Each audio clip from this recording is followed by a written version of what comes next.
વિદ્યાર્થી મિત્રો, very good morning to all of you. Chapter number 5 પૃષ્ઠ રસાયણ વિજ્ઞાનની અંદર આપણે ચર્ચા કરતા આગળના લેક્ચરની અંદર બે ત્રણ વ્યાખ્યાઓ જેનો આપણે અભ્યાસ કર્યો. અધિશોષક, અધિશોષક, અધિશોષિત અને અવશોષક. આ ચારેક વ્યાખ્યાઓ છે એનો આપણે અભ્યાસ કર્યો. ફરી પાછી એ વ્યાખ્યાઓને રિપીટ કરી અને આગળના ભાગ તરફ આપણે આગળ વધવાના છીએ. ઓકે, હવે જે મૂળ ઘટના, જે ટોપિક આપણો મૂળ છે અધિશોષણ, એ અધિશોષણ બાબતે આપણે ચર્ચા કરીએ કે ભાઈ અધિશોષણ છે શું, કેવી રીતે અધિશોષણ થાય. બરાબર. તો પહેલી વસ્તુ એક ફરી પાછું કહું છું કે તમારા મગજની અંદર બાંધી લેજો કે અધિશોષણ એ આંતરપૃષ્ઠ પર થતી ઘટના છે અથવા તો પૃષ્ઠ પર થતી ઘટના છે.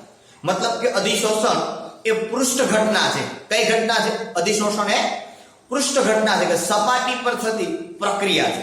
ઓકે, જોઈએ આપણે. મેં તમને આગળના ભાગની અંદર આ વસ્તુની ચર્ચા કરેલી અથવા તો વાત કરેલી હતી કે માનો કે આ કોઈ એક ઘન પદાર્થ છે અને આ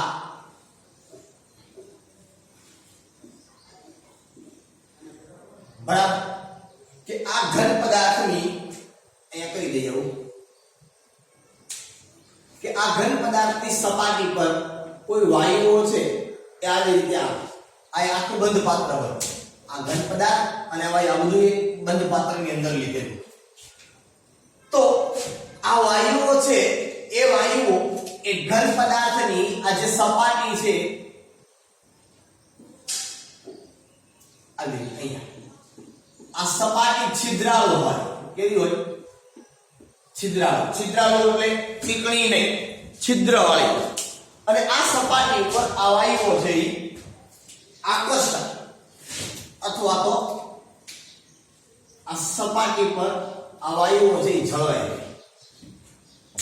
કે ઘન પદાર્થની સપાટી પર અણુઓ આકર્ષાય અને જળવાઈ રહે. આ ઘટનાને આપણે શું નામ આપ્યું હતું? અધિશોષણ. શું કીધું હતું આપણે? કે ઘન પદાર્થની સપાટી પર અથવા તો પ્રવાહી પદાર્થ, પણ જનરલી આપણે મેક્સિમમ આપણે જે ઘટના જોવાની છે એ ઘન પદાર્થ ઉપર વાયુના અણુઓ અધિશોષણ જોવાનું છે. કે ઘન પદાર્થની સપાટી પર વાયુના અણુઓ નું આકર્ષાવું અને જળવાઈ રહેવું, આ ઘટનાને શું કહેવાય? અધિશોષણ. જો કે વ્યાખ્યા આપણે શું આપી હતી કે આણ્વીય સ્પીસીઝનું ઘન અથવા તો પ્રવાહી પદાર્થના જથ્થામાં રહેવાને બદલે એ સપાટી પર આકર્ષાય અને જળવાઈ રહે, આ ઘટનાને શું કીધું તો આપણે? અધિશોષણ. બરોબર. તો વસ્તુ એ છે કે ઘન પદાર્થની સપાટી પર અણુઓ જે આકર્ષાય છે અને જળવાઈ રહે છે, જથ્થાની અંદર દાખલ થતા નથી. બરોબર. આ ઘટનાને આપણે શું નામ આપ્યું હતું? અધિશોષણ. સેકન્ડ થિંગ, બીજું શું કહેવાનું છે આપણે? તો કે બીજી વાત એ કરવાની છે કે જેનું અધિશોષણ થાય, આ વાયુઓ છે, મેં તમને તે દિવસે કીધું તો કે આ આપણો ઘન પદાર્થ છે, આ શું છે? વાયુઓ છે. કોનું અધિશોષણ થયું? તો કે વાયુનું. તો જેનું અધિશોષણ થાય એને આપણે નામ આપ્યું હતું અધિશોષિત. શું નામ આપ્યું હતું? અધિશોષિત. કે જે અણુઓનું અધિશોષણ થાય તેને અધિશોષિત કહેવાય. જેની સપાટી પર થાય અથવા તો જેના વડે થાય, આ વાયુનું અધિશોષણ થયું પણ કોના વડે થયું અથવા કોને કર્યું? તો કે આ ઘન પદાર્થ. તો જેના વડે થાય અથવા તો જેની સપાટી પર થાય એને આપણે શું નામ આપેલું હતું? કે આપણે નામ આપેલું હતું અધિશોષક. શું નામ આપેલું હતું આપણે એને? અધિશોષક. બરોબર. આ ત્રણેય ઘટનાની ખબર પડી. ફરી પાછી આ ત્રણેય ઘટનાઓ કહું છું કે ઘન પદાર્થની સપાટી પર અણુઓનું અથવા તો કારણ કે વાયુના અણુઓનું કમ્પલસરી વાયુના અણુ આકર્ષાય. બરાબર છે. પ્રવાહી પદાર્થની સપાટી પર વાયુના અણુ આકર્ષાય કે બીજા કોઈ અણુ આકર્ષાય. બરોબર. પણ અહીંયા જનરલી આના ઉપરથી કહું છું કે ઘન પદાર્થની સપાટી પર વાયુના અણુઓનું આકર્ષાવું અને જળવાઈ રહે આ ઘટનાને શું કહેવાય? અધિશોષણ. જેનું અધિશોષણ થાય એને અધિશોષિત કહેવાય. જેનું અધિશોષણ થાય એને શું કહેવાય? અધિશોષિત.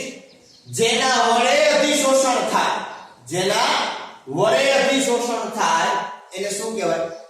અધિશોષણ. બરોબર? આ ત્રણ વસ્તુ.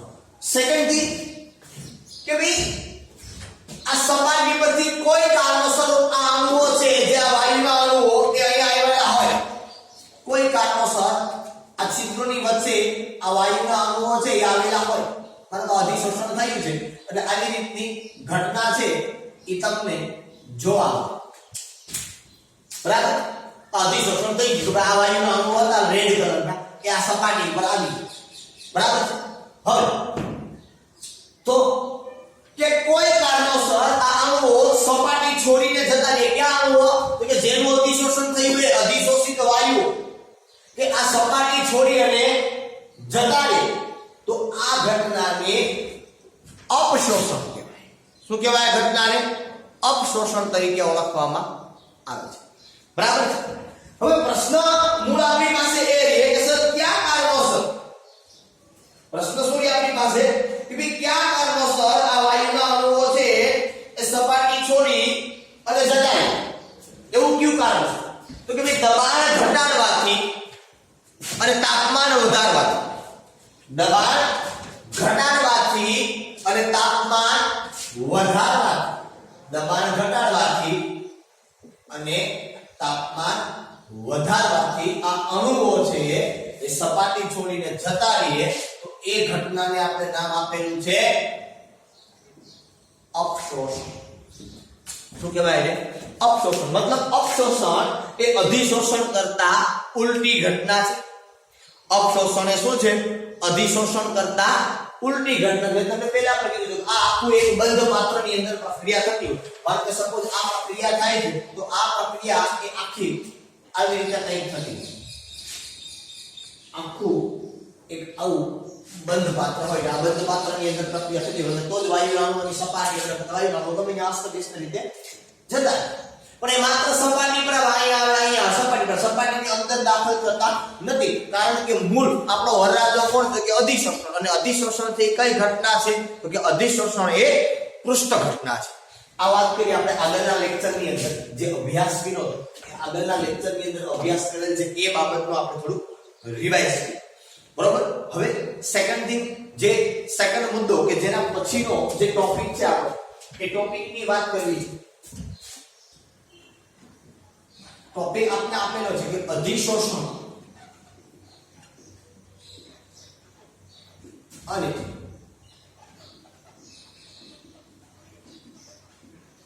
અવશોષણ વચ્ચેનો તફાવત. અધિશોષણ અને અવશોષણ વચ્ચેનો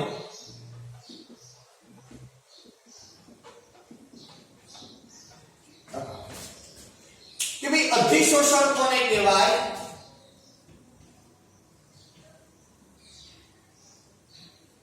અને અવશોષણ કોને કહેવાય?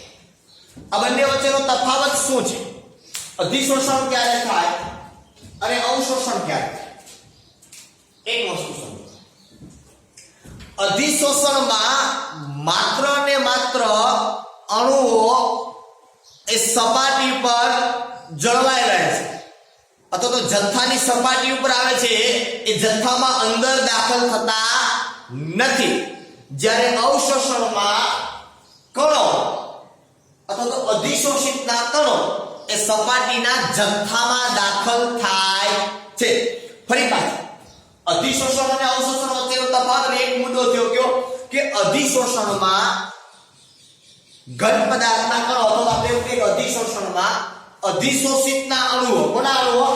અધિશોષિતના અણુઓ એ સપાટી પર જમા થાય છે અથવા તો જળવાય જથ્થામાં દાખલ થતા નથી. તો અધિશોષણના જથ્થામાં દાખલ થતા નથી. જ્યારે અવશોષણ ઘટના કોને કહેવાય? કે અવશોષણમાં અધિશોષિતના અણુઓ એ સપાટીમાં જળવાઈ રહેતા નથી, એ જથ્થામાં અંદર પણ દાખલ થાય છે, બરાબર? અને સપાટી પર એવું સપાટી પર તો હોય તો અંદર જાય તો કે સપાટી પરથી આવે તો જવાનું નથી, સપાટીમાં તો હોય પણ અંદર પણ દાખલ થાય. એટલે અધિશોષણ અને અવશોષણ વચ્ચેનો મુખ્ય તફાવત એ છે કે અધિશોષણમાં માત્રાઓ લખો કે અધિશોષણમાં અણુઓ માત્ર સપાટી પર જ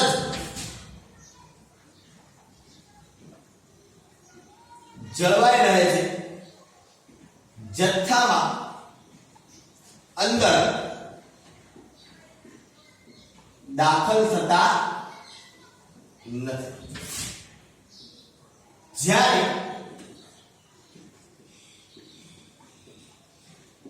અવશોષણમાં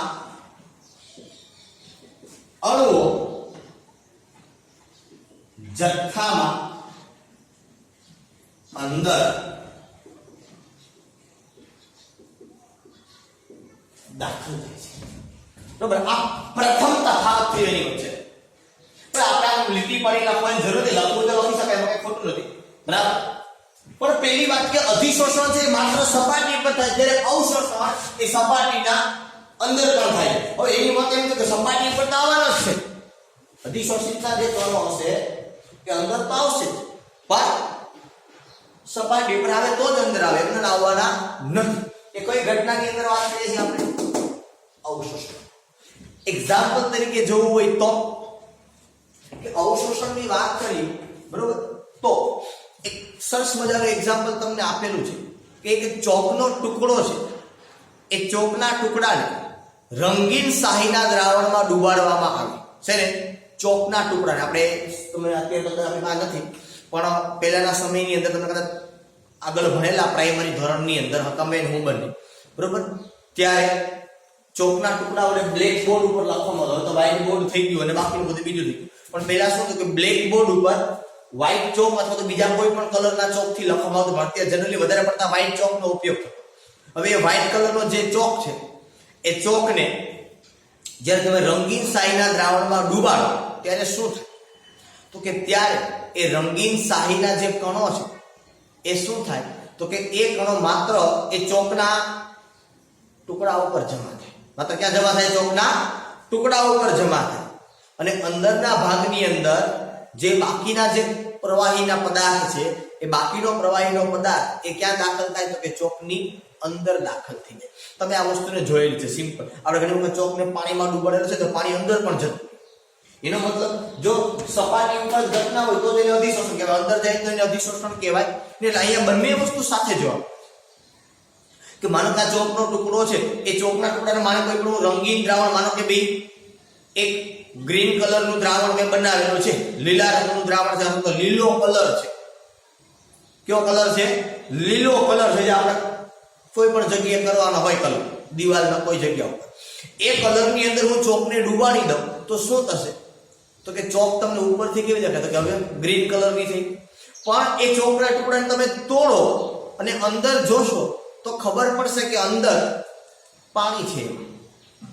ઉપર ગ્રીન કલરના, જેના કારણે ગ્રીન કલર હતો, એના જે કણો હોય એ કણો એ ચોકના ટુકડાની સપાટી ઉપર જમા થાય. તો એ બંને ઘટના સાથે જોવા મળી કે ના? કે ચોકના ટુકડામાં સપાટી પર ઘટના બની કે ગ્રીન કલરના કણો છે એની ચોકની સપાટી ઉપર આકર્ષાવ, એટલે એ કઈ ઘટના બની? અધિશોષણ.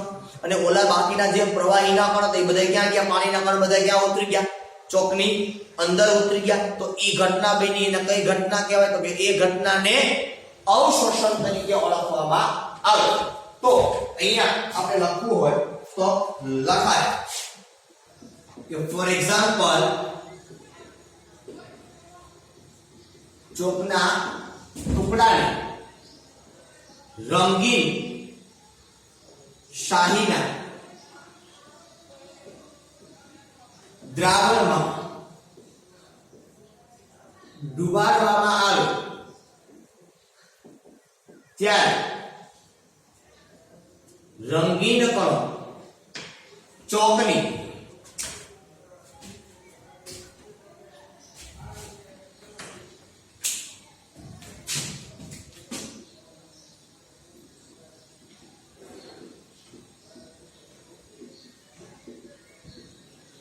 સપાટી પર જમા થાય છે જ્યારે ચોકને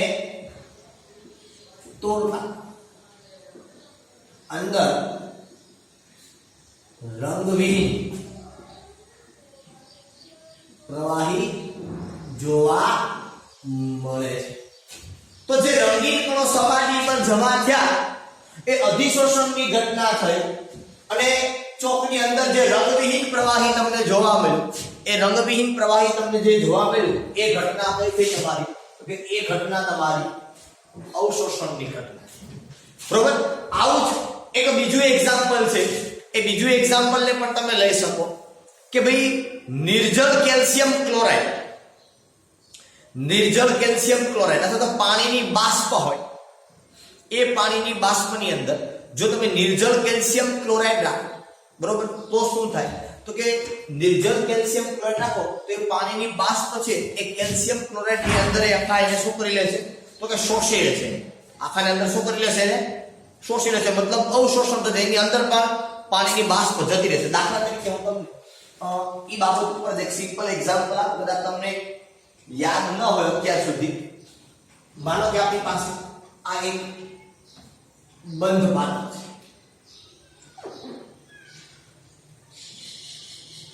શું છે આપણી પાસે? આ બંધ પાત્ર છે. હવે આ બંધ પાત્રની અંદર અહીંયા આ પાણીની બાષ્પના અણુઓ છે. આ અણુઓ છે એ કોના છે?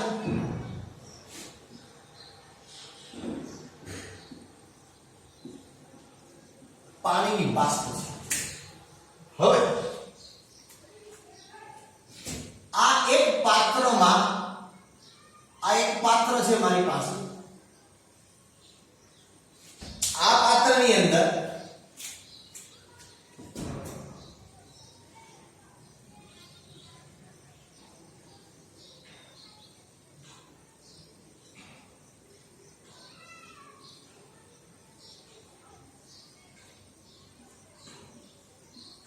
નિર્જળ કેલ્શિયમ ક્લોરાઇડ એક બંધ પાત્રની અંદર એક પાત્ર ભરીને એટલે શું નાખ્યું છે? નિર્જળ કેલ્શિયમ ક્લોરાઇડ નાખ્યું છે. આ પાણીની બાષ્પના અણુઓ છે બંધ પાત્રમાં છે. હવે શું થશે? તો કે આ પાણીની બાષ્પના અણુઓ આ કેલ્શિયમ ક્લોરાઇડ ની અંદર આવશે એટલે ક્યાં દાખલ થાય? તો તમને ખબર જ છે. હવે તમે આ ચોકના ટુકડાની વાત કરી, ચોકનો ટુકડો હોય તો કેલ્શિયમ કાર્બોનેટ નો હોય. મૂળ પદાર્થો કેલ્શિયમ આને મતલબ છે. કોને આને મતલબ છે? કેલ્શિયમ આને. બરાબર? કે આ નિર્જળ કેલ્શિયમ ક્લોરાઇડ પાણી નથી તો એ શું કરતો કે પાણીના અણુને પોતાના તરફ ખેંચશે અને આ પાણીના અણુઓ છે બાષ્પના અણુઓ, એ બાષ્પના અણુઓ અહીંયા અંદર પણ દાખલ થશે. ક્યાં દાખલ થશે? સપાટી ઉપર તો હશે જ થોડા, પણ એ ભેગા ભેગા બધા ક્યાં દાખલ થઈ જાય? ધીમે ધીમે બધે પાણી આ સબ કેલ્શિયમ ક્લોરાઇડ ની અંદર દાખલ થઈ જશે, અંદર ઉતરી જશે બધે. તો આ જે ઘટના બની, આ ઘટનાને અવશોષણ કહેવાય. શું કહેવાય? અવશોષણ. કારણ કે સપાટી ઉપર દાખલ નથી થતું, સપાટીની અંદર જથ્થામાં દાખલ થાય છે. એટલા માટે આને શું કહેવાય? અવશોષણની ઘટના. બરોબર? સેકન્ડ એક્ઝામ્પલ જો હું લઉં તો સેકન્ડ એક્ઝામ્પલ ની અંદર આ જ વાત મારે સાથે કરે છે. બરોબર? એક્ઝામ્પલ આવું જ કંઈક લેવું છે, પણ હું ચેન્જ કરી નાખું કે આપણી પાસે આ જ પાત્ર છે અને આ જ પાત્રમાં હું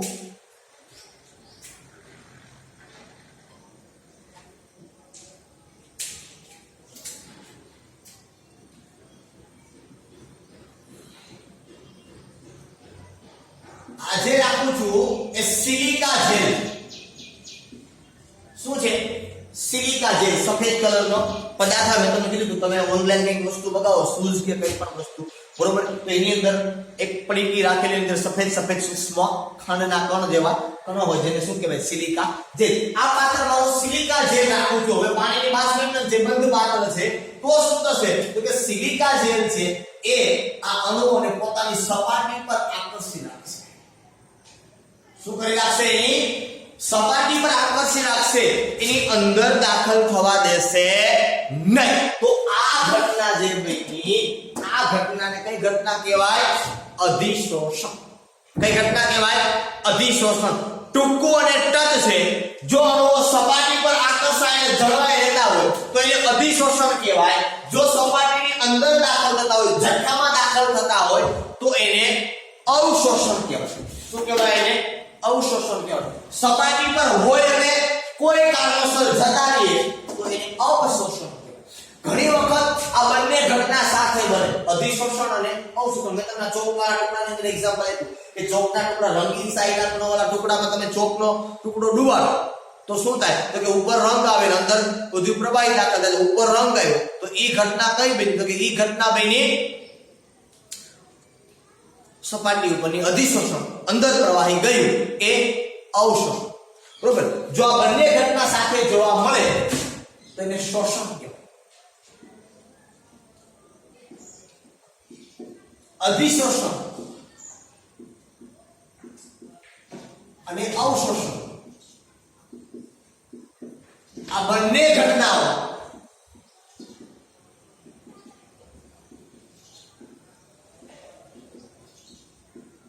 મળે તો તે ઘટનાને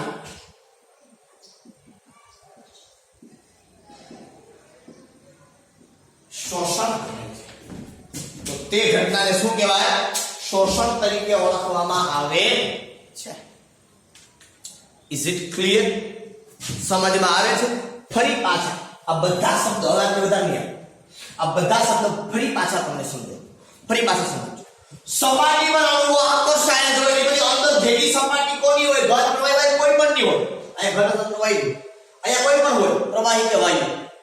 સપાટી પર અણુઓ આકર્ષાય અને જળવાઈ રહે તો ઈ ઘટનાને અધિશોષણ કહેવાય. ઈ ઘટનાને શું કહેવાય? અધિશોષણ કહેવાય. જેના વડે અધિશોષણ થયું, જેના વડે અધિશોષણ થયું એને અધિશોષણ કહેવાય. જેનું અધિશોષણ થયું એને અધિશોષિત કહેવાય. આખી ઘટના બની એને શું કહેવાય? અધિશોષણ. બરાબર? કોઈ કારણોસર સપાટી પરથી અણુઓ છૂટા પડે, કયા કારણોસર થાય? તમે ટેક્સ્ટ બુક પર પણ લખી રાખજો. દબાણ ઘટાડવાથી અને તાપમાન વધારવાથી અણુઓ સપાટી પરથી છૂટા પડી જાય તો એ ઘટનાને અવશોષણ તરીકે ઓળખવામાં આવે છે. સેકન્ડ વન આપણે જોયું કે ઘણી વખત અવશોષણ પણ થાય. મતલબ કે જો અણુ છે એ સપાટી પર જમા થવાની બદલે જથ્થામાં દાખલ થાય તો એ ઘટનાને અવશોષણ કહેવાય. જ્યારે બંને ઘટના સાથે કઈ અધિશોષણ અને અવશોષણ, આ બંને ઘટનાઓ જ્યારે સાથે જોવા મળે, અધિશોષણ અને અવશોષણ આ બંને ઘટનાઓ જ્યારે સાથે જોવા મળે તો એ ઘટનાને શોષણ તરીકે ઓળખવામાં આવે છે. બરોબર? તમે અધિશોષણ અવશોષણના એક્ઝામ્પલમાં મેં તમને હમણાં આપ્યું તો પાણીની બાષ્પ સિલિકા જેલ હોય તો આ ઘટના બની. એ ઘટનાને કઈ ઘટના કીધી આપણે? તો કે આપણે આ ઘટનાને નામ આપ્યું અધિશોષણ. શું નામ આપ્યું? અધિશોષણ. આઈ એમ સોરી, એક જ મિનિટ, બંને સાથે કરી દો. જો સિલિકા જેલ હોય તો અધિશોષણ અને સિલિકા જેલને બદલે નિર્જળ કેલ્શિયમ ક્લોરાઇડ હોય તો અવશોષણ. આ બંને ઘટનાઓ તમને જનરલી સાથે જુદી જુદી આપણે જોવા મળે, પણ જો બંને સાથે જોવા મળે તો એને કહેવાય શોષણ. આ ચોકના ટુકડા વાળું જે એક્ઝામ્પલ છે એને તમે શોષણ તરીકે ઓળખવામાં આવે છે, કારણ કે એની અંદર બંને ઘટનાઓ એકી સાથે જોવા મળે છે. ઓકે, આ આની વાત. સેકન્ડ ટચ સાથે સાથે મારે હજી એક નાનો ટોપિક આની અંદર આપેલો છે, એ નાના ટોપિકને સાથે સાથે મારે લેવો છે. બરોબર? એમાં એ તમને આપેલું છે અધિશોષણની ક્રિયા.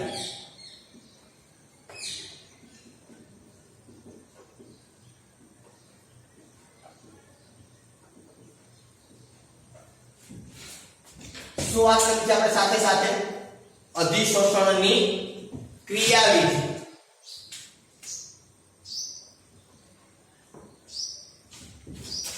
અધિશોષણ શા માટે થાય? આ પહેલી વાત મારે એ કરવી કે અધિશોષણ થવા પાછળનું કારણ શું છે? શા માટે અધિશોષણ થાય છે? ઓકે, એ વસ્તુને આપણે સમજવી છે. તો એ વસ્તુ સમજવા માટે ફરી પાછું હું અહીંયા આ એક ઘન પદાર્થને લો, આ કોઈ એક ઘન પદાર્થ છે,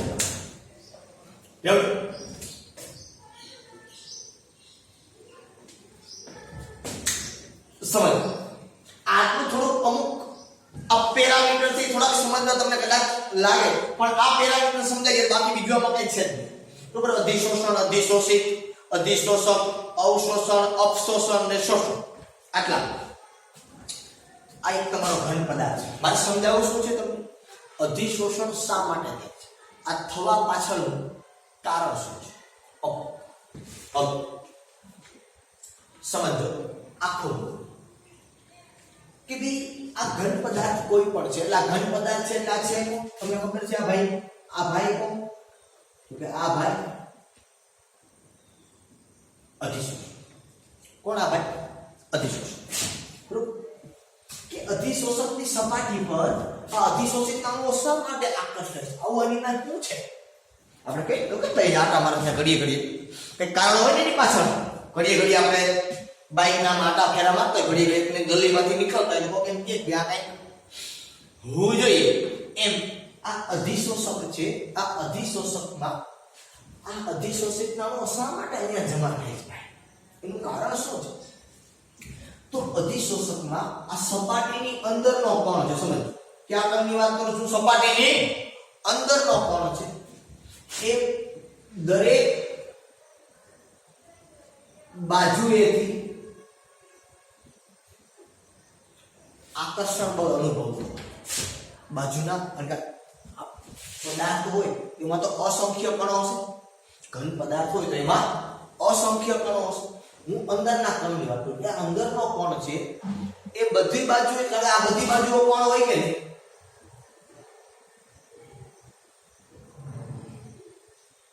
આ બધી બાજુએ શું હશે? કોણ હશે. એટલે આ વચ્ચેનો કોણ છે એ ફરતી બાજુના કોણથી આકર્ષાયેલો, એટલે આ કણનું પરિણામી બળ એ કેવું હશે? તો કે શૂન્ય.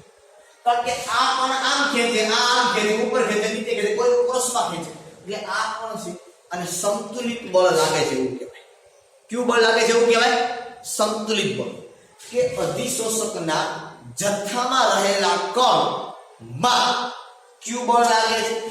સંતુલિત બળ લાગે છે. આ બળ જે લાગ્યું, આ બળને શું નામ આપું છું? સંતુલિત બળ. શું કામે?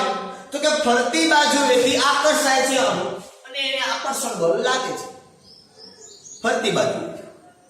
બરાબર છે? કે એક બાળક છે, એ બાળકને મમ્મી છે, પપ્પા છે, કાકા છે, કાકી છે, ફઈ છે, ફુવા છે, માસા છે, માસી છે, મામા છે, મામી છે, આ બધાય લાગે છે. તો આ બાળકને પ્રેમ કેટલા તરફથી મળશે? બધાય તરફથી મળશે, સરખો જ મળશે. તો એનો મતલબ એ કે સંતુલિત, એ બાળક ઉપર સંતુલિત બળ લાગે છે. કાકા જેટલો પ્રેમ કરે છે, કાકી પણ એટલો જ પ્રેમ કરે છે. બરાબર, બધાય બાળકને ચાહે છે, નાનું બાળકોને બધાને ગમતું હોય, સીધી વાત છે. તો અંદરનો જે કણ છે એને ફરી પાછા આવજો કાકીને મૂકી કે અધિશોષકના જથ્થાની અંદર વાત થાય છે. આ કણ છે એ ક્યાં છે?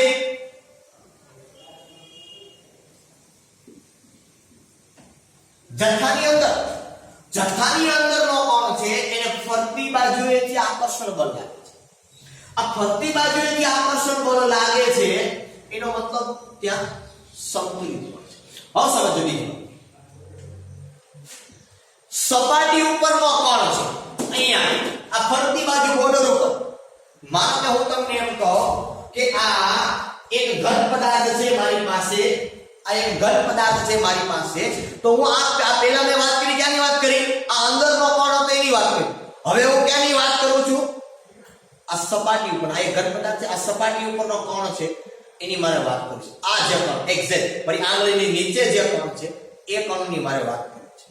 એ કણને કઈ કઈ બાજુથી આકર્ષણ બળ લાગે? જોતો, અહીંથી લાગે, હા, અહીંથી લાગે, હા, અહીંથી લાગે, હા, અહીંથી લાગે, હા, નીચેથી લાગે, હા, ઉપરથી ન લાગે. ઉપર કોઈ છે નહીં. ઉપરથી લાગે નહીં. તો ન્યા જે બળ થયું એ સંતુલિત બળ થયું નહીં. એટલે આ કણ છે એ આ કણને આ સાઈડથી બળ લાગે, આ સાઈડથી બળ લાગે, આ સાઈડથી બળ લાગે, અહીંથી લાગે, અહીંથી બળ લાગે, પણ ઉપરથી બળ લાગે નહીં. આ બાળકને કાકા છે, કાકી છે, ભાઈ છે, ફુવા છે, મામા છે, મામી છે, પપ્પા છે, મમ્મી નથી, કોઈ કારણસર એક્સપાયર થઈ ગઈ. તો એ બાળકને પૂરતો પ્રેમ મળે તો કે નહીં. શા માટે? ઉપર એની પાસે બળ લાગતું નથી, આ પણ છે એટલે ઉપરથી જે આકર્ષણ બળ લાગવું જોઈએ એ બળ લાગતું નથી. એટલે આ કણને જે બળ લાગે એ હું કહી શકું અને અસંતુલિત બળ કહેવાય, અથવા તો આ બળને અવશેષી અથવા તો કયું બળ કહેવાય? ને અસંતુલિત બળ. આ ક્યાંની વાત કરું છું હું? સપાટી પરના કણની. કોની વાત કરું છું હું? આ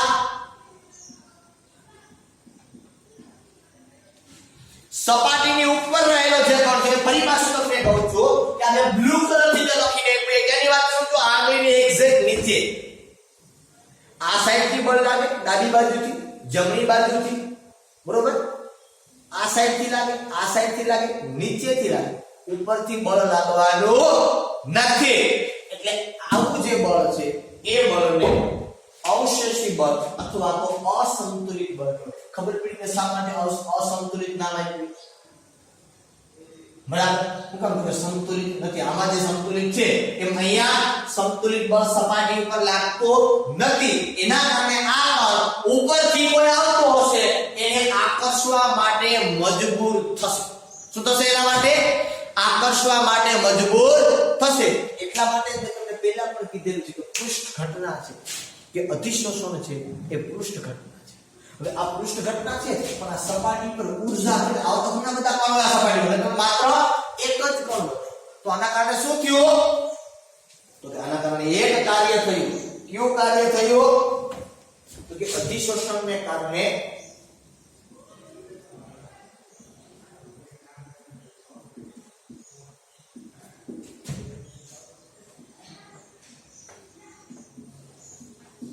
પૃષ્ઠ ઊર્જા ઘટે. સપાટી પર જે ઊર્જા હોવી જોઈએ એ ઊર્જા એની પાસે નથી. આ બીજું પરિબળ છે. પહેલું પરિબળ આ હતું કયું?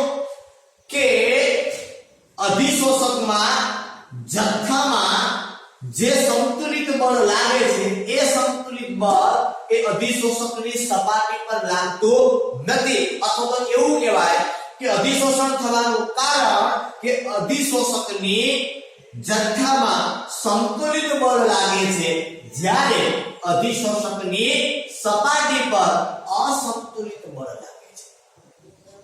બરાબર? આ પહેલી વાત. તો આના કારણે અહીંયા આકર્ષણ બળ લાગશે. આકર્ષણ બળને કારણે ઉપરથી અણુઓને શું કરે? પોતાની સપાટી પર આકર્ષે. હવે એ આકર્ષે એટલે શું થાય? આકર્ષણ શા માટે? એની પૃષ્ઠ ઊર્જા કઈ જેટલી પૃષ્ઠ ઊર્જા હોવી જોઈએ અહીંયા ફરતી બાજુ હતી એટલે પૃષ્ઠ ઊર્જા સપાટી પર રહેલી ઊર્જા, બરોબર? આકર્ષણ બળ કે ઊર્જા એટલી અહીંયા ઊર્જા નથી સપાટી. એટલે એના કારણે શું છે? પૃષ્ઠ ઊર્જા ઘટી. સમજ આપણે? પૃષ્ઠ ઊર્જા ઘટી. હવે થાય શું હકીકત?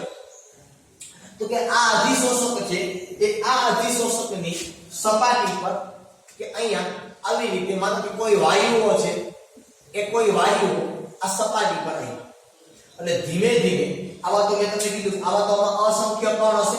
મેં બ્લુ કલરનો જે તમને કણ બતાવ્યો આવા તો સપાટી ઉપર અસંખ્ય કણો હશે અને આ બધાય કણો છે આ બધાય કણોની પૃષ્ઠ ઊર્જા તો ઓછી રહેશે, ઘટતી રહેશે. હવે આ જે પૃષ્ઠ ઊર્જા ઘટે એટલે ઉપરથી આ કોણ આવ્યું? એટલે ઉપરથી આ વાયુ આવી સપાટી બધા વાયુ આ સપાટી પર જે વાયુ આવ્યો એટલે એટલા માટે શું થાય? તો કે અધિશોષકને કાંઈક મળ્યું એટલે આ જે બળ ઘટે છે એટલા માટે આ કણ છે એ શું કરશે? સપાટી પર રહેલા કણો શું કરશે? તો કે ઓલા વાયુના કણને પોતાના તરફ ખેંચશે. હવે ખબર પડી અધિષ્ઠાન કામ સપાટી ઉપર જ થાય, અંદર કેમ નથી થતું? કારણ કે અંદરનો કણ છે એ કયું બળનું ભરે? સંતુલિત બળ. એને કોઈની જરૂર જ નથી. અંદર જે બાળક છે એને બધોય પ્રેમ મળે, મમ્મી પપ્પા, મામા મામી, કાકા કાકી, માસા માસી, ફઈ ફૂવા.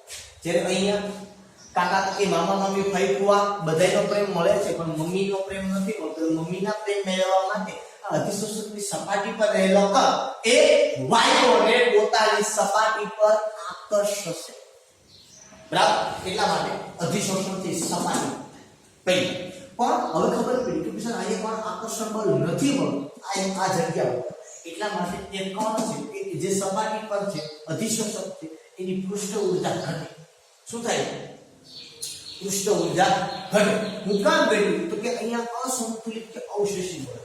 હવે આ અવશેષી બળ લઈ તો પૃષ્ઠ ઊર્જા ઘટી. એ પૃષ્ઠ ઊર્જા કઈ રીતે ઘટે? તો કે એનું કારણ માત્ર ને માત્ર એટલું છે કે અહીંયા આ સપાટી પરની ઊર્જા છે એ ઉષ્મા સ્વરૂપે ઊર્જાનો વ્યય કરે. ક્યાં સ્વરૂપે? ઉષ્મા સ્વરૂપે ઊર્જાનો એ વ્યય કરે. કારણ કે અહીંયા ફરતી બાજુ આકર્ષણ બળ નથી, એટલે એ શું કરે છે? સપાટી પરનો જે કણ છે એ ઉષ્મા સ્વરૂપે ઊર્જા માટે આકર્ષણ કઈ બળ તો કરવું પડે ને. એમ નંબર બેઠા બેઠા આકર્ષાય ન. માનો કે સામે પાણીપુરી પડી છે કે સામે સફરજન પડ્યા છે કિલોએ, બરોબર? તો આ પર તો આવી તો નહીં જાય. હે, મારે કઈક બળ કરવું પડશે ને. કઈક મારા શરીરની અંદર જે ઊર્જા છે એ ઊર્જા થોડો વ્યય તો કરવો પડશે.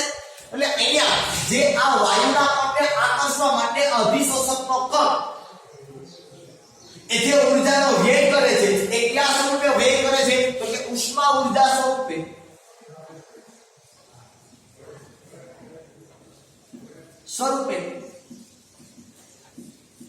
સપાટી પર રહેલો કણ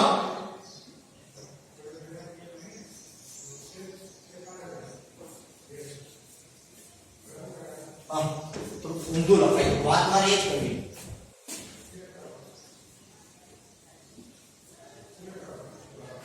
પણ એ કેવું પડે કે સપાટી પર રહેલો કણ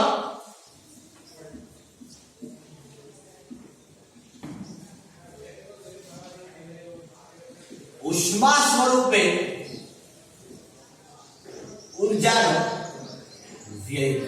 હવે એ વ્યય કરે એટલે શું થાય? ડેલ્ટા H નું મૂલ્ય એ તમને માઈનસ મળે. આનો મતલબ એવો થયો કે અધિશોષણ ડેલ્ટા H નું મૂલ્ય માઈનસ એટલે ઉષ્માક્ષેપક પ્રક્રિયા થઈ. તો આનો મતલબ એવો થયો કે અધિશોષણ એ ઉષ્માક્ષેપક ઘટના છે.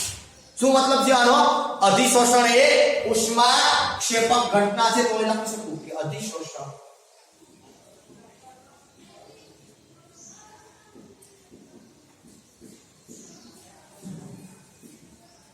શા માટે ઉષ્માક્ષેપક ક્રિયા? ખબર પડી તો કે અહીંયા ઊર્જા ઘટતી હતી, એ ઊર્જાને લાવવા માટે આ એ ઉષ્મા ઊર્જા સ્વરૂપે વ્યય કરી પોતાની ઊર્જા વાયુના અણુને આકર્ષવા માટે. હવે જેમ જેમ વાયુના અણુઓ સપાટી પર આવતા જાય એમ આ ઉષ્માક્ષેપક ઘટના છે એ થતી કે ઓછી થતી જાય. મતલબ ડેલ્ટા H નું મૂલ્ય ઋણ છે એ ઋણ મૂલ્ય હોતાતું જાય, બરોબર? આ ઋણ મૂલ્ય કેવું થતું જાય? ઘટ જાય. કારણ કે એ જે ઊર્જા એને જોઈ છે તો ઉપરથી શું થાય? ઉપરથી આ વાયુના અણુઓ છે એ ધીમે ધીમે અહીંયા સપાટી પર આવશે. એટલે આ કણો છે એ પોતાની જેમ જેમ આ એક જ ઘણા બધા કણો આ બધા કણો છે ઉષ્મા સ્વરૂપે ઊર્જાનો વ્યય કરતા હોય. હવે જેમ જેમ ઉપરથી આ વાયુના અણુઓ છે એ સપાટી ઉપર આવતા જાય એમ એમ આ ઉષ્મા ઊર્જા છે એ ઓછી છે. હવે બીજી આ વાયુનો કણ અહીંયા આવ્યો તો મને આ વાયુનો કણ છે, બરોબર? આ બીજો કણ છે મને અહીંયા, આ ત્રીજો કણ છે એ માનો કે અહીંયા, ચોથો કણ છે ધારો કે અહીંયા, બરોબર? તો ધીમે ધીમે આ વાયુના કણ છે એ સપાટી પર ધીમે ધીમે ગોઠવાતા જાય. મેં તમને આની પહેલા પણ કીધું, હજી પણ કહું છું, કારણ કે આ જે વસ્તુ બનતી હોય ત્યારે આખી બધી જે વસ્તુ બને એ આ બંધ પાત્રમાં થતી હોય. મેં આવી રીતે અવ્યવસ્થિત દોર્યું, બરોબર? આ બધું બને છે એની અંદર બને, બંધ પાત્રની અંદર બને, સપાટી પર અણુઓ ધીમે ધીમે આવતા. હવે બીજી વાત કે સપાટી પર આ વાયુના અણુઓ ધીમે ધીમે આવતા એટલે વાયુનો કણ છે એની એન્ટ્રોપી ઘટે. એન્ટ્રોપી એટલે અવ્યવસ્થાનું માપદંડ, બરોબર? વાયુના અણુઓ સૌથી વધારે અવ્યવસ્થિત હોય, મતલબ અસ્તવ્યસ્ત ગતિ કરતા હોય તો એની એન્ટ્રોપી સૌથી વધુ, બરોબર? હવે આ વાયુના અણુઓ અહીંયા રખડતા ઘણા બધા હોય, તમે 3-4 દોરે બતાય તો આ વાયુના કણ છે એ ઘન પદાર્થની સપાટી પર આવશે એટલે ધીમે ધીમે શું થાય કે વાયુની વ્યવસ્થા શું થાય? વધતી જશે એટલે એની એન્ટ્રોપી ઘટે, એન્ટ્રોપી ઘટે એટલે ફરધર પાછું શું થયું તો કે ડેલ્ટા એસ નું મૂલ્ય પણ કેવું આવ્યું તો કેટલું લાગે એન્ટ્રોપી ઘટી. એન્ટ્રોપી ઘટી તો વાયુનામો પહેલા સપાટી પર આવ્યા તો એ પહેલા તો અસ્તવ્યસ્ત ગતિ કરતા હતા. હવે શું થયું તો એ ખબર નહીં પડી કે આપણે ક્યાંક જવાનું છે, આકર્ષણ બદલાઈ ગયું એટલે ક્યાં લાગ્યું તો કે અહીંયા સપાટી આ ક્યાંનો બોલો ગાયલી તો આ કણ છે એ સપાટી ઉપર જમા થયું. એ સપાટી પર જમા થયો એટલે અહીંયા આવ્યો એટલે વાયુ જે છે એની એન્ટ્રોપી જે એન્ટ્રોપી મતલબ અવ્યવસ્થાનું માપદંડ એ જ્યારે અવ્યવસ્થિત રગડ રખડતો હતો એ હવે અહીં આવ્યો લાઈન એટલે અહીંયા જકડાઈ ગયું સપાટી પર જમા થઈ ગયું એટલે અહીંયા જે હવે અણુઓ હતા કે અસ્તવ્યસ્ત હતા એ અસ્તવ્યસ્તની પ્રમાણ કેવું થયું તો કે ઘટ્યું એટલે એન્ટ્રોપી ની અંદર શું થયું તો કે ઋણ. હવે કોઈ પણ પ્રક્રિયા આપમેળે થશે કે નહીં એના માટે તમારી પાસે એક વેલ્યુ છે કઈ તો કે delta G = delta S minus T delta S. કોઈ અચળ તાપમાને પ્રક્રિયા થતી હોય તો સમજો છો બરાબર છે. તો ડેલ્ટા G નું મૂલ્ય પ્રક્રિયા આપમેળે થવા માટે તમે 11મા ધોરણની અંદર ભણી ગયા છો કે ડેલ્ટા G નું મૂલ્ય આપમેળે થવા માટે ઋણ હોવું જોઈએ. કેવું હોવું જોઈએ? ઋણ. હવે આખી વસ્તુ સમજો. હકીકત શું થાય આ ઘટના બને અને ડેલ્ટા S નું મૂલ્ય ઋણ છે. હવે ડેલ્ટા S નું મૂલ્ય ઋણ છે એટલે આ આખું મૂલ્ય ભેગું લઉં. આ d તો અચળ છે, ડેલ્ટા S ઋણ છે, આ ઋણ છે એટલે આટલી વેલ્યુ મને કેવી મળી પ્લસ. હવે આ ડેલ્ટા S પણ કેવો છે તો કે ઋણ છે. હવે સમજો મને જે ડેલ્ટા G નું મૂલ્ય મળશે અહીં એ કેવું મળશે તો કે આધાર કોના ઉપર છે કે ઈ આધાર આ ડેલ્ટા H ઉપર છે. ડેલ્ટા H નું મૂલ્ય વધુમાં વધુ ઋણ હોય તો જ માઈનસ પ્લસ માઈનસ થાય. બાકી તો માઈનસ પ્લસ માઈનસ જ થાય પણ મોટા પદની નિશાની લાગુ પડે ભાઈ. કઈ નિશાની લાગુ પડે? મોટા પદની. આમાં ડેલ્ટા H નું મૂલ્ય વધુ ઋણ હોય તો નિશાનીમાં ડેલ્ટા G નું મૂલ્ય કેવું આવે? માઈનસ. તો શરૂઆતમાં જ્યારે અધિશોષણની શરૂઆત થાય ત્યારે ડેલ્ટા H નું મૂલ્ય વધુમાં વધુ ઋણ હોય બરોબર છે. આ તો અને આ ધીમે ધીમે કેવું થતું જાય તો કે ઋણ છે એટલે ધીમે ધીમે ઘટતું જાય એટલે વધુ ઋણ થતું જાય. આ શું કામ તો કે ડેલ્ટા S એટલે અવ્યવસ્થાનું માપદંડ. શરૂઆતમાં સૌથી વધારે હોય ડેલ્ટા S. આ જેમ જેમ નીચે આવે એમ શું થતું જાય તો કે અવ્યવસ્થા ઘટતી જાય. અવ્યવસ્થા ઘટતી જાય ડેલ્ટા S નું મૂલ્ય વધુ થતું જાય. અવ્યવસ્થા ઘટે એટલે ઋણ વધે. અહીં થતું જાય એટલે અહીં તો પ્લસ વધતું જાય એટલે ડેલ્ટા S છે એનું મૂલ્ય ધીમે ધીમે શું થતું જાય તો કે અહીંયા જેમ આવતું જશે એમ આ ઉષ્મા ઓછો વ્યય કરશે કારણ કે જેમ અહીં સપાટી પર કણ આવી ગયું એટલે આ કણ હવે આકર્ષણ પર પોતાના ઉષ્મા સ્વરૂપે વ્યય કરશે તો કે નહીં કરે, આ કામ નહીં કરે, આ કામ નહીં કરે, આ કામ નહીં કરે. તો જેમ જેમ અધિશોષણ થતું જશે જેમ જેમ અધિશોષણ થતું જશે એમ એમ આ ડેલ્ટા H નું ઋણ મૂલ્ય ઘટતું જશે. શું થતું જશે? આ ડેલ્ટા H નું ઋણ મૂલ્ય ઘટતું જશે. શું કામ? તો કે આના ડેલ્ટા H નું ઋણ મૂલ્ય શું કામ થયું તો કે સપાટી પર રહેલો પણ ઉષ્મા સ્વરૂપે ઊર્જાનો વ્યય કરતો. શું કામ? તો કે અહીંયા એને આકર્ષણ બળ નહોતું. હવે મળી ગયું તો આ ડેલ્ટા H નું મૂલ્ય વ્યય નહીં કરે મતલબ ડેલ્ટા H માં વધારો છે મતલબ પ્લસ તો સીધું ના આવે ધીમે ધીમે ઋણ મૂલ્ય છે ધીમે ધીમે ઘટતું જાય. ઋણ મૂલ્ય ધીમે ધીમે ઘટતું જાય એટલે એક સમય એવો આવે કે આ જેટલું ઋણ હોય એટલું જ આ ધન બને અને જો આવું બને તો ડેલ્ટા G નું મૂલ્ય 0. હવે જ્યારે ડેલ્ટા G નું મૂલ્ય 0 થાય ત્યારે આ અધિશોષણનો જે પ્રક્રમ છે કે જે અધિશોષણની પ્રક્રિયા છે એ સંતુલિત પરિસ્થિતિમાં જેની અંદર આવે સંતુલિત પરિસ્થિતિની અંદર પણ ક્યારે આવે તો કે જ્યારે જેમ જેમ અધિશોષણ વધતું જાય એમ એમ આ ડેલ્ટા H નું મૂલ્ય ઓછું ઋણ સમજવા ફરી પાછો હજી કહું છું કે શરૂઆતમાં આ બધાય પણ છે ઉષ્મા સ્વરૂપે ઊર્જાનો વ્યય કરતા. શું કામ તો કે કોઈ કણોને આકર્ષવા છે. હવે કણ ધીમે ધીમે આકર્ષાવા મળે એટલે ધીમે ધીમે આ ઉષ્મા ઊર્જાનો વ્યય ઓછો થશે એટલે ડેલ્ટા H નું મૂલ્ય ધીમે ધીમે ઘટવાને બદલે વધશે.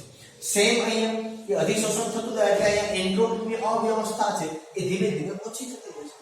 વ્યવસ્થા વધતી જશે અવ્યવસ્થા ઓછી એટલે વ્યવસ્થા વધતી જશે એટલે ડેલ્ટા H નું મૂલ્ય છે ધીમે ધીમે પોઝિટિવ તરફ આવશે. એ પોઝિટિવ છે પણ એક સમય એવો કે બંને મૂલ્ય ઇક્વલ થાય કારણ કે જેમ જેમ અધિશોષણ થતું જાય છે એમ એમ આ મૂલ્યથી ઘટતું જાય છે આ મૂલ્ય વધતું જાય છે એટલે આ બે એક વખત સેમ મૂલ્ય ઉપર આવે ડેલ્ટા G નું મૂલ્ય ત્યારે કેવું છે શૂન્ય. એટલે અધિશોષણ છે એ કેવું છે કે અધિશોષણ છે ત્યારે સંતુલિત પરિસ્થિતિની અંદર છે. એટલા માટે હું તમને લખીને યાદ કરો કે તાપમાન વધારવામાં આવે તો અધિશોષણ સપાટી પરના કણો જતા રહે. હું કામ ખબર પડી ઉષ્માક્ષેપક પ્રક્રિયા માટે તાપમાનનો વધારો નુકસાનકારક છે આપણે ભણી તો સેમ અધિશોષણમાં પણ એ જ લાગુ પડે કે તમારે અચળ તાપમાને પ્રક્રિયા ભાગમાં તાપમાન વધારે શું થાય તાપમાન વધે તો શું થાય આ મૂલ્ય વધી આ મૂલ્ય વધી જાય આ ઘટી જાય આ ઘટે આ વધે તો ડેલ્ટા જી નું મૂલ્ય પ્લસ અને પ્રક્રિયા આપમેળે ન થાય તો કામ ન થાય તાપમાન વધે સપાટી પરના કણો જતા રહેશે દબાણ ઘટે અમે અચળ દબાણ બંધ પાતળમાં પ્રક્રિયા થતી દબાણ ઘટે તો શું થઈ ગયું પાછું કઈ જ હાલત સપાટી પરના કણો જતા બરાબર છે એટલે આપણે અહીંયા જે વાત કરી હતી તેનો મુદ્દો અહીંયા હવે એક્ઝેક્ટલી આવે અને ઉષ્માક્ષેપક પ્રક્રિયા હોય તો તાપમાન વધારી શકાય નહીં બરોબર અને દબાણનો ઘટાડો ક્લિયર મગજની અંદર બેસે છે બરોબર ફરી પાછું કહું છું કે અધિશોષણ છે એના કારણે પૃષ્ઠ ઉર્જા મતલબ આ સપાટી પરનો કણ છે એ આકર્ષણ બળ છે ઘટે અને એ આકર્ષણ બળ મેળવવા માટે ઉષ્મા સ્વરૂપે પોતાની ઉર્જાનો વેગ કરે આકર્ષણ બળ મેળવવા માટે સમર્જન ખાવું છે પાણીપુરી ખાવી છે તો તમારે કઈ બળ કરવું પડે આ બળ આ સપાટી પરના કણ ઉષ્મા સ્વરૂપે ઉર્જાનો વેગ અને ડેલ્ટા એચ નું મૂલ્ય માઈનસ હવે ધીમે ધીમે આ વાયુના કણ સપાટી ઉપર આવે એટલે અવ્યવસ્થા શું થાય વધે ડેલ્ટા એચ નું મૂલ્ય ઋણ એન્ટ્રોપી ઘટે બરોબર અહીંયા આવે એટલે એન્ટ્રોપી પેલા વાયુના કણની સૌથી વધારે આ વાયુના કણ સપાટી ઉપર આવે એટલે એન્ટ્રોપી ઘટે એન્ટ્રોપી ઘટે એટલે ઋણ આવ્યું આ બંને ઋણ તમે જો એટલે આ પ્રમાણે થાય એક સમય એવો આવે આ બંનેના મૂલ્ય સમાન રહે ડેલ્ટા જી નું મૂલ્ય 0 એન્થાલ્પી બરોબર એન્થાલ્પી એ તમારી ધીમે ધીમે જેમ જેમ અધિશોષણ વધતું જશે એને તમારી એન્થાલ્પીનું મૂલ્ય ઓછું ઋણ થતું જશે બરાબર ઇઝ ઇટ ક્લિયર અહીં સુધી આપણે આજના માટે રાખીએ છીએ ફરી પાછા આપણે આગળના નવા ટોપિક તરફ આગળ વધશું ત્યાં સુધી બધા Tata bye bye and C